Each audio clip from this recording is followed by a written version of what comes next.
Secret Seven or the Magic Faraway I've Tree. already mentioned Fantastic Four. That's not a book. It's what do you define a book as? A book? So it's paper with words, yeah? No. Explain then. It has to be either hardback or paperback, doesn't it? And comics aren't paperback; they're like Well, what's the magazines. back of a bloody comic made of But in they're your like world? magazines, aren't they? Well, It's that's a different reading. thing entirely. It's reading, but it ain't a book. Hardback or paperback. I read the Lion, the Witch, and the Wardrobe when I was a kid. Jesus, I hate that story, but go on. No, I read it. That's it. Everyone knows the story. Have I you don't read all need of to. them? Nah, it's That's boring. boring. I used to go to school with a girl who'd read all of them, and she thought it was the most wonderful, wondrous story ever. And I was read like, it God. around about the time the TV show was on a Sunday evening. TV show. Do you not remember the TV show, The Lion, the Witch, and the Wardrobe? Every Sunday evening, it was around the time when there would always be a really crappy family TV show on a Sunday evening on the telly. So there was that, there was The Borrowers, there was Remember various. The Borrowers? It was around that time they had The Lion, the Witch, and Are the you not Wardrobe thinking of TV just show. a film? No, it was definitely a TV show. But I mean, we're talking early 90s probably. What could they have possibly done? They went through a wardrobe, even. There was a war. That Yeah, was they it. strung that out over a whole series, and then they did several series of it. They just went through the series, I imagine, of books. Jesus Christ. You say that, Game of Thrones are doing that same thing now. Yeah, but Game of Thrones is excellent. Lion, the Witch, and the Wardrobe was good for kids. Yeah, I suppose. But I remember watching it and then reading the book off the back of it. And again, every memory I have of my childhood, we talked about the Superman crisps on the last episode. This time, I was sat in a different chair in the same lounge. This was after we got the new sofas. So this was new sofas now. We hadn't yet got the blinds, though. It was still the brown curtains. And I was sat in the corner of the sofa underneath the lamp reading it. And I distinctly remember doing that. But then I got halfway through and it was bath time and I don't think I went back to it. What was the point of that story? Where was that going? Just letting you know that I read a bit of The Lion, the Witch and the Wardrobe. Right. Okay. Other than that, reading was just one of those things that you were forced to do at school, so I didn't really like to do it. Really? I was too busy being cool, playing sports and chasing girls, and How's that working out for you? I'm a professional sportsman with a harem of women around me. You know exactly how that's working out for me. A few years ago, I got into reading the Jack Reacher books, which has just been a really shit film with Tom Cruise I haven't in. seen that yet, but I don't want to see it because I can't understand how Tom Cruise can possibly be Jack Reacher. Because in the books, Jack Reacher is 6'5", built like a shit brick house, a brick shit house. He's built like a shit brick house, or a brick shit house, if you will. And he's just this badass who just goes around beating the shit out of people because he's massive. Tom Cruise is what, 4'11", and a bit weedy. I don't see how he can be Jack Reacher unless he was wearing stilts and some kind of bodysuit. Have you checked? It's not. I got that film to see, but then I never got around to watching it, so I've just kind of sent it back. But I'm a bit annoyed because there's a big series of this. Has the series finished now? No, there's about, I don't know, probably between 10 and 15 books. I have read all of them because they're really good. And strangely, they started the film is like the third or fourth book in the series, and they kind of go chronologically. And it's basically this guy who was a military policeman but left, and now he just travels around. He doesn't have a house, doesn't have any possessions. He just carries a toothbrush with him, and he has this bank account full of money that he occasionally gets wired to him, and he just goes around solving crimes. It sounds bizarre as a premise, but they just sort of picked it up 3 or 4 books in and just made this standalone film off the back of it. And I've got a feeling a mate of mine. I didn't bother reading these because a mate of mine I thought he was talking about Jack Reacher, but he gave a massive spoiler about the most recent book, and I thought there's no point reading them because he'd ruined that, but there might be. I was going to ask, are these just crime books and crime happens at the start? Because the reason I stopped reading these James Patterson ones, I mean, the only reason I carried on reading them for so long, there's like 25 of them, I think, and the only reason I carried on reading them was because in every book, his nan almost dies. But every book... Did you stop when she died? No, she's spoiler alert, she still ain't dead. and she's in her 90s. She's really, really getting on. Has she always been in her 90s, or does she get older has got in each older. book each This year? is the thing about it that's really good, is he's got... he started off, he was married and had 2 kids, and then obviously his marriage breaks up. And blah, Obviously, blah, blah, as they all there. do. Yeah, no, but it's gone on from there. His kids have got older. He's had another kid with another woman. He's had like 50 different bloody partners in all these books. It's ridiculous. But things do progress from book to book. So his nan's getting older, and you're thinking she'll probably peg it in this book. She's got to, really.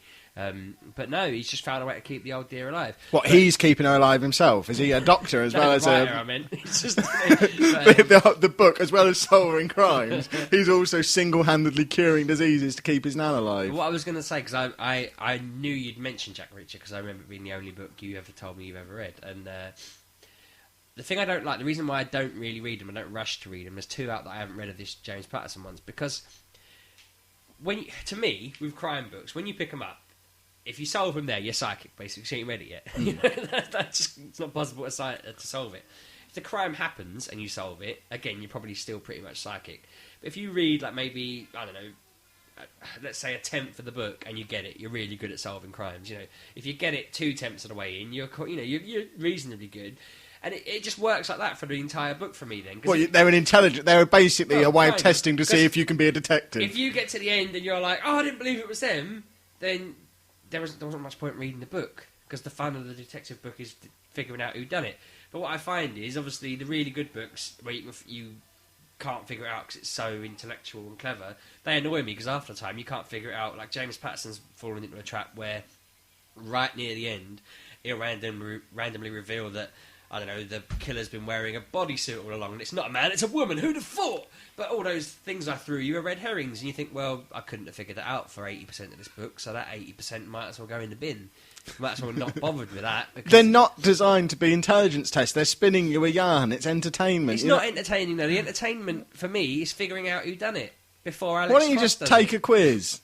Because I want to read that, and I want to think they did it, and then go through the book and go, oh, it's right. That's the payoff for me. Not getting to the end and going. I mean, one of James Patterson's books, you don't find out who the killer is until the last line of the last page of the book, and then you think to yourself, well, there was no way I could have found out who that was. That's I couldn't have figured. You could have out. just flicked to the last page. But yeah, that's what I mean. The only way I could have figured out who that was is by reading it on the bottom of the page. That was it. There was no way to figure out who the killer was in that book. And you think, well, that book was just stupid. I don't think the point is that you go through the whole book trying to figure out who did it. Because, well, what I'm saying is if every book you go, oh my God, I can't believe it, then it just makes the book feel pointless. So yeah, then I don't get it. I just don't think... I mean, I get what you're saying. They're entertainment. You're kind of just reading an overall story about the man who solved the crime. But that's another thing that I don't like. They always solve the crime. And the only alternative to that is, oh, they didn't. Because they just couldn't figure it out. And it's two-dimensional. You can't go beyond that. They either solve it or they don't. So you're reading it and you're thinking, they're not going to solve the crime at, I don't know, a third of the way through the book. They're going to solve the crime. They might do, because there might be a new crime. Yeah, but again... you just think, so that's basically two stories, isn't it? Yeah. And the way they churn these books out every 9 months or so, they're making 2 books out. That if he thinks of 2 crimes, he's making 2 books exactly. out. There's no way he's cramming 2 in one. I remember I hadn't really thought about it, and then my mum just randomly went to me, do you ever just get a bit fed up with the fact you know that he's going to solve the crime about chapter 38 of 40? And I'm like, yeah, I've never noticed that before. He does. So you're reading chapter 37, you're always about to figure it out. And then, yeah, they just blurt it out, and you think, oh, job done, off to the next one. And that's why I don't watch crime programs on telly, because they just annoy me, because it's always just that last 5 minutes. Like, even House was a problem, because you'd be looking at, they'd go, oh, I think it's Lupus. You think, well, it ain't Lupus, House. Come on, you're in 15 minutes. Yeah, but if an episode of House went by and he didn't say Lupus, I'd be gutted. Yeah, but you can play disease bingo with an episode of House. Anyone who doesn't watch House with their scorecard in front of them with all the diseases on, yeah, you got to have sarcoidosis, lupus. You don't get a lot of points for lupus or sarcoidosis because they come up all the time. But it's when he does something really obscure and you can get to the end of your line and then you yell House. That's what makes it awesome. It's like real bingo, and then you get a prize. So the thing is, someone could come in there. You could have watched at the start that they fall down and hit their arm and it snaps, and they go in with a broken arm, and House will go broken arm. You think, well, it ain't a broken arm, is it, House? Because you wouldn't have said that in the first 4 minutes. If it really was a broken arm, you'd have spent an hour throwing them through every MRI machine, going, testing their wee, their poo, their blood, testing their eyesight, sending on a running machine, and then at the end you'd have revealed, to shock everyone, that it was a broken arm. You're not going to reveal the real symptom. That would be the worst episode of House ever, if he went through all these tests and said, actually, Yeah, it was just a broken arm. There was nothing really wrong with him. What a waste of money this It got to the was. point where that would have been probably the best episode of House. We were just going, do you know what? Shit, I didn't notice his arm was just hurting. I didn't notice the bruise. I just looked at a man and thought, that would have entertained me. If he'd have actually gone through a rigmarole and it was obvious what it was. But the fact is, you always know they're not going to get it till the end, and there's never any kind of payoff otherwise. And that annoys me, because I don't really care about the life of a random cop. You know, they're always going to have some drama going on. It's basically Coronation Street otherwise, isn't it? It's the same with the crime books. It's the same with Criminal Minds. My wife loves that. And I just think it's basically Coronation Street with a crime at the end of every episode. They all are, and they're boring. I mean, I liked Pushing Daisies because they were bringing people back from the dead. And then Is that the one with the cake shop? Yeah, the pie shop. I like that. Yeah, that was a good programme. That was an awesome police show, because basically they'd get someone who was already dead, bring them back, and they'd always have a bit of a problem, like, well, I could talk, but I slit my throat and I can't. Or why would they say that? they've got rid of their arms, so they can't point to the murderer, they can only nod. And things like that. And there'd just always be a reason why they couldn't, and that was a bit more entertaining, because there was the added things in that he couldn't touch his missus because she'd died, because she was a corpse he'd already brought back, and things like that.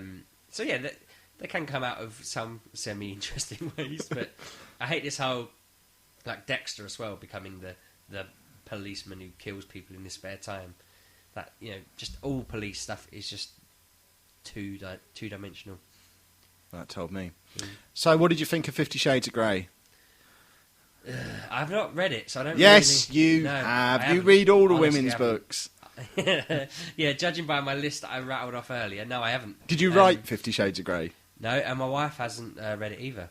Interesting. Do you know what was really... is that... She's probably the only woman left who hasn't. No, I know, she is. And the thing was, she said, I wouldn't mind reading it. I said, well, you got to finish Dark Tower first, because...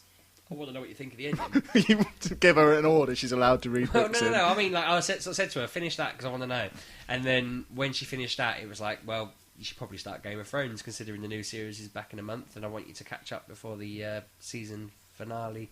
And she hasn't. She's read like the first book, and she's not finished yet, so she's going to get spoiled by the TV show next week. But yeah, you know, she started reading that because she thought I've got to fit the deadline in. So I think once she's finished Game of Thrones, she'll probably go on to 50 Shades, and then I'll find out what it's about. But the worst part of this is that at Christmas, my mum asked me to get her some books, and she didn't know anything about most of them, and 50 Shades was in that list of books she wanted for Christmas.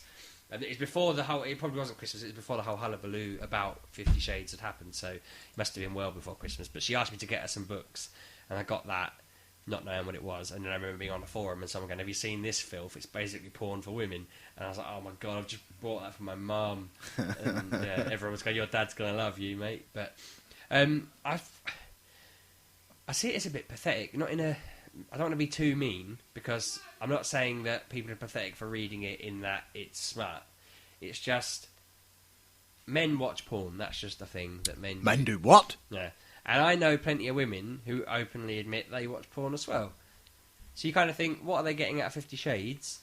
Apparently it's really badly written. I've not read it. Apparently it's awful. Apparently the writing is like, anyone could have churned that out in a minute and it wouldn't have been any worse.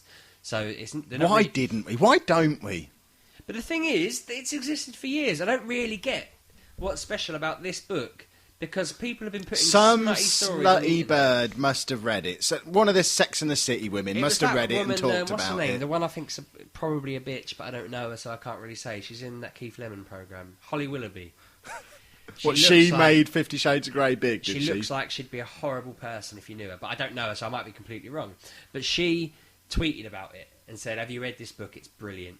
And apparently that's what set it off, set it wild. That's what I read in a newspaper, apparently. So I don't know for sure. You read newspapers? You're just a reading machine. I'm always reading.